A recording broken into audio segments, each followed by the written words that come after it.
My wife said, "We should get divorced while you still have your dignity." Then took off with a man I'd never met and bragged about it in a private group chat. I didn't confront her, just filed first, froze the accounts, and sent her lawyer a courtesy copy of the chat logs. 72 hours later, her entire strategy fell apart, and her lawyer was frantically calling me instead. I still remember her exact expression when she said it. Not angry, not sad, just bored. "We should get divorced while you still have your dignity." Sitting at our kitchen table on a Sunday morning, coffee cup halfway to her lips. Casual, like she'd suggested we try a new restaurant. 8 years of marriage, vaporized in 11 words. I asked the obvious, why? "Because we're different people," she replied, setting her mug down carefully on the coaster. "Because I want things you can't give me." She didn't elaborate on what those things were. Didn't need to. The notification that had popped up on her phone the previous night while she was in the shower told me everything. A message from someone saved as J, with a black heart emoji. "Missing you already. Next weekend can't come soon enough." I'd never gone through her phone before. Never had reason to. But that night, something cold and certain settled in my stomach when she came home late from drinks with the girls, wearing perfume she hadn't put on that morning. When she left for her emergency meeting after dropping her divorce bombshell, I did what any IT security consultant would do. I backed up our home network data. Our router logs every device connection. Our shared cloud storage keeps deleted files for 30 days. Our home security system archives footage for 60 days. I'm not a jealous man by nature, never have been. But I am thorough. What I found wasn't surprising, just comprehensive. Location data showing her at a downtown hotel 6 times in the past month. Text threads with her friend Megan discussing Jay and how to handle the exit strategy. Calendar entries labeled lunch that aligned perfectly with her phone being at that same hotel. Most damning, a private Instagram group chat with 3 of her friends that synced to our shared family iPad. A device she'd apparently forgotten was logged into her account. For months, they'd been her personal cheer squad as she detailed her affair with Jay, a CrossFit instructor from her gym who was everything opposite of boring, predictable Mason. "He doesn't even suspect?" one friend asked. "Mason's too busy with his computer security stuff to notice anything," my wife replied, adding a laughing emoji. "Besides, we barely talk anymore. When we finalize the divorce, he'll probably just nod and go back to his spreadsheets." Another gem. "Jay says I can move in with him as soon as it's filed. His apartment is small, but we won't need much space, lol." And the kicker, sent just 3 days ago, "Strategy meeting with Diane tomorrow. She handled my cousin's divorce and destroyed her ex-husband. Mason has no idea what's coming." Diane, her college roommate. Now a divorce attorney known for aggressive tactics against high-earning spouses. I took screenshots of everything, downloaded all the data, then carefully restored her phone to exactly how I'd found it and replaced it on her nightstand. That night, she came home late again. Mentioned casually that she'd be visiting her sister the coming weekend. Her sister lives 3 states away. The location sharing on her phone that she never bothered to disable would undoubtedly show her at Jay's apartment instead. I nodded, said I hoped she'd have a good time, and went back to my laptop. The next morning, I called in a favor from Ben, a former client who happens to be one of the top divorce attorneys in the city. Explained the situation, sent him the evidence. "Jesus, Mason," he said after reviewing everything. "She's planning to blindside you next week. Diane's MO is filing for emergency support orders based on exaggerated claims. Usually works because the husband is caught completely off guard." "So what do we do?" I asked. "We file first, today. And we do it quietly." While my wife was at her noon yoga class at the downtown hotel, according to her location, I signed the papers in Ben's office. By 2 p.m. we had filed for divorce on grounds of adultery, with all the evidence neatly organized as exhibits. Then came the key move. Ben sent a professional courtesy email to Diane. Just 3 sentences. "I'm representing Mason Hayes in his divorce from Catherine Hayes. Attached is a copy of our filing from this afternoon. Also attached is a small sample of the documentation we've submitted regarding your client's extramarital activities." The small sample included screenshots of the group chat where Catherine had specifically mentioned Diane by name and discussed their strategy. That night, Catherine came home in a suspiciously good mood. Mentioned she'd be working late the next few days on a big project. I nodded, wished her success, and said I'd be busy with work myself. While she slept, I methodically secured our financial boundaries. I didn't drain accounts or make any dramatic moves that would violate legal standards. Instead, I removed her as an authorized user on my personal credit card, not our joint card. I also transferred my most recent paycheck, which hadn't yet been used for any household expenses, from our joint account to my personal account that predated our marriage. Then I changed the passwords on our investment accounts to prevent unexpected liquidations.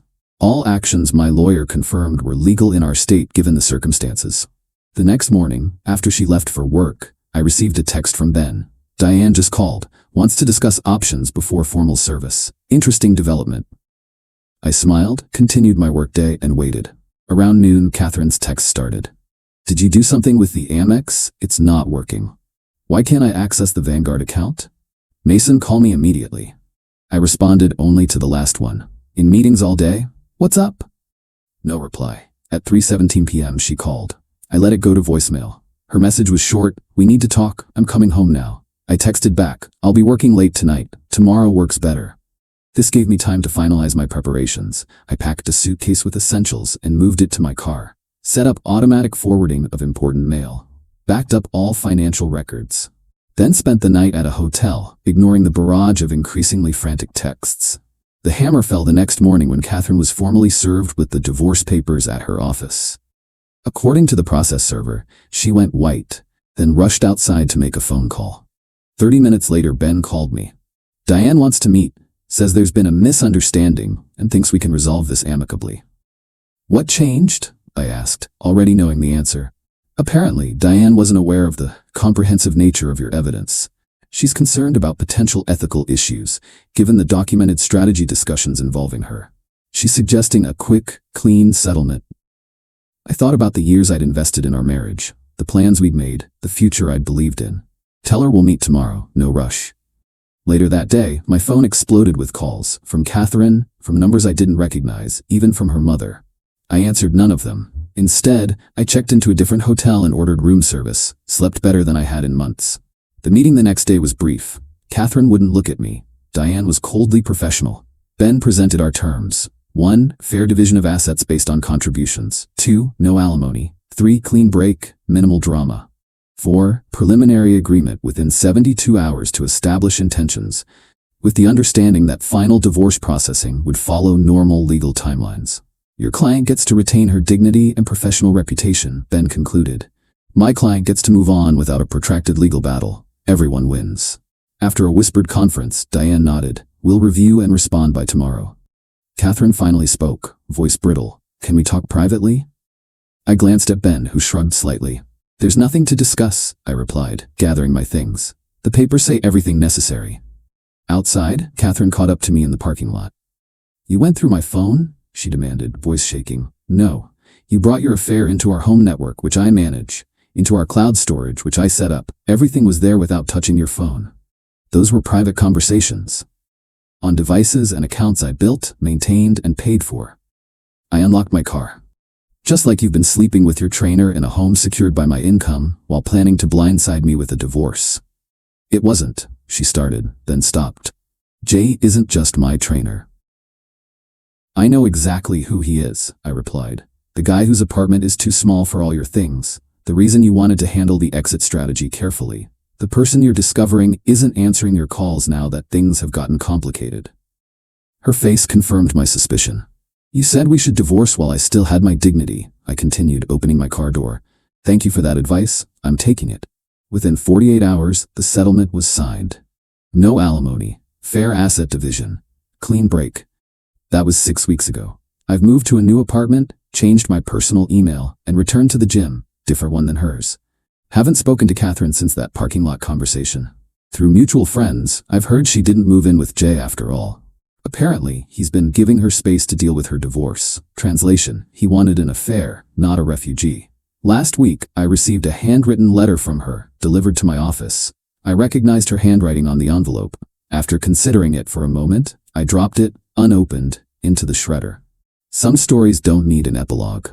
Update, 5 weeks later. Wasn't planning to post an update, but developments warrant one. First, thanks for all the supportive messages. The comments calling me cold or calculating made me laugh. When your spouse is plotting to blindside you with a divorce while sleeping with someone else, calculating is the appropriate response. Several people asked about Catherine's family's reaction. Her mother called me repeatedly that first week, leaving increasingly desperate voicemails about working things out. and not throwing away 8 years. I finally answered one call and simply said, "Ask your daughter about Jay." The call stopped immediately. Her younger brother, who I'd always been close with, reached out with a simple text. "I heard what happened. She's always been like this. Sorry, man. We got beers last week. He's still family to me, even if she isn't."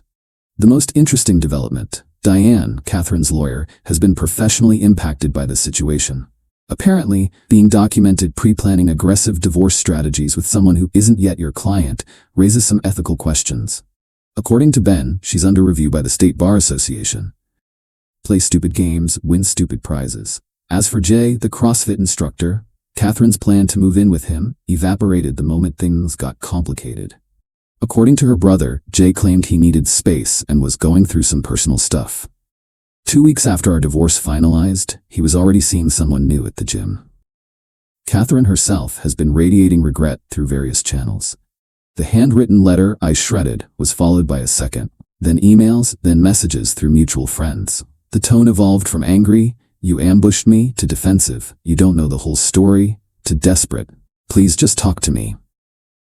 I maintained no contact, not out of bitterness, but because there's simply nothing to say. Her latest approach was having a package delivered to my office containing mementos from our relationship, concert tickets we'd saved, photos from our early dating years, a watch I'd thought I'd lost during our move 3 years ago. The note attached: "I found these while packing. Thought you might want them back." I donated the watch to a charity auction, recycled the photos, and moved on with my day. Some asked if I've started dating again. Not yet. I'm focusing on rebuilding. New apartment, new gym routine, reconnecting with friends I drifted away from during the marriage. Considering a career move that would have been impossible with Catherine, who always prioritized staying near her family. The divorce settlement was finalized without complications. The evidence we compiled was so overwhelming that her side had no leverage whatsoever. In the end, it was simply a matter of dividing assets according to contribution. Did I ever confront her about the full extent of what I discovered? No. The filing spoke for itself. The comprehensive evidence package said everything needed. Words wouldn't have added anything but drama. For those wondering about red flags I missed, looking back, there were subtle shifts over time: increased secrecy around her phone, sudden interest in fitness after years of hating the gym, new clothes I never saw her wear, weekend girls' trips where social media posts were carefully curated. Nothing glaring, just puzzle pieces I didn't connect until that notification lit up her phone. One comment suggested I handled things too perfectly, and this must be fake. When your job involves security and contingency planning, methodical responses come naturally. I didn't punch walls or key her car or create dramatic confrontations. I assessed the threat, gathered intelligence, consulted an expert, and executed a strategic response.